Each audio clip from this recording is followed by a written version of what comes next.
Office of Civil Defense Region 2 naman itinaas sa red alert ang status kasabay ng pagtawid ng bagyong Krising sa Northern Luzon. Alamin natin ang mga balita sa pag-uulat ng Bombo Radyo Kawayan.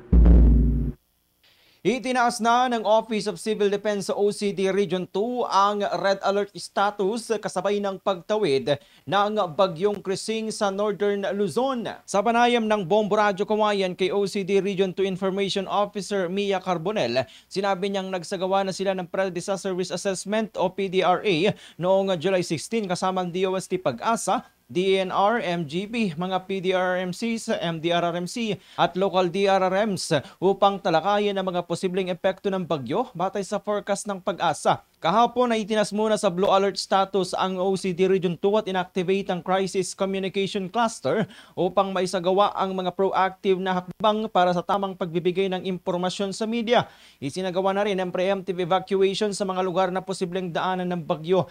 Tuloy-tuloy ang koordinasyon ng OCD sa mga DRRMCs para sa monitoring ng mga lugar na naapektuhan ng masamang panahon kung saan iniulat na umabot sa 7 pamilya o 24 na katawang inilikas mula sa Apari at Gonzaga, Cagayan. Mahigpit din ang pagbabantay sa estado ng mga kapangunahing kalsada sa Region 2 upang matiyak ang mabilis na akses at maayos na paghatid ng tulong sa mga apektadong lugar. Samantala, kanselado na rin ngayon ang ilang mga biyahe sa mga paliparan sa Tuguegarao City, Kawayan City at maging sa Batanes dahil sa masamang lagay ng panahon.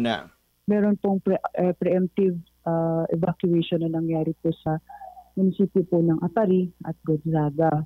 Meron po tayong 7 pamilya na nilikas po, having a total of 24 individuals. Pagdating naman po sa class suspension, no, halos na naitala na po natin na suspended ang classes and also work.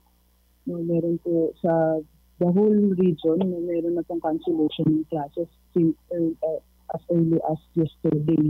Yan ang ulat mula rito sa Bombo Radyo Kawayan. Ako si Bombo Jason Felina and this is Bombo Radyo Philippines, the #1 and most trusted source of news and information. Basta Radyo Bombo. For the most trusted source of news and information, visit our website at www.bomboradio.com. Follow us on Bombo Radio mobile app, Facebook, YouTube, TikTok, and X, formerly Twitter.